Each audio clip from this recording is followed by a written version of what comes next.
क्या ये कहना दुरुस्त है कि नमाज का छोड़ना इतना बड़ा गुनाह नहीं कि दावत का छोड़ना उससे बड़ा गुनाह है? नमाज का छोड़ना, सवाल ये है कि नमाज का छोड़ना इतना बड़ा गुनाह नहीं है जितना बड़ा गुनाह दावत इल्लल्लाह का, दावत का काम छोड़ना है। ये जुमला कहना कहाँ तक दुरुस्त है? इसकी कोई वाज़ेह दलील अज़रूए शरा क्या ऐसा कहना दुरुस्त है?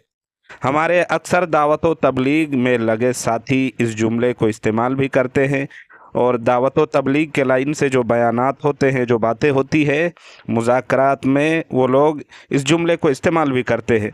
तो बराए मेहरबानी इसकी मुस्तनद हवाले के साथ वजाहत फरमाए। जवाबन अर्ज़ है, वाज़े रहे कि नमाज 5 वक्त की नमाज हर मुसलमान पर फ़र्ज़ आइन है। हर हालत में हर फ़र्द फरीद मुसलमान मर्द औरत आकिल बालिग पर फ़र्ज़ है, जबकि अम्र बिल मारूफ और नही अनिल मुनकर या ये कि दावत इल्लल्लाह का काम फ़र्ज़ किफ़ाया है, जो मुख्तलिफ़ शक्लों में उम्मत में मौजूद है और मुख्तलिफ़ शक्लों में उम्मत के मुख्तलिफ तबके के लोग इससे जुड़े हुए हैं, लोग ये अमल कर भी रहे हैं।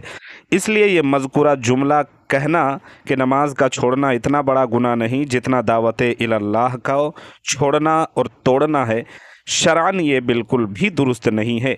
जो लोग इस तरह की बातें करते हैं, ये एक तरह से जो है गुमराही वाला जुमला है। ये हकीकतन दावत की मेहनत का मकसूद भी यही है कि लोग नमाजी बन जाएं।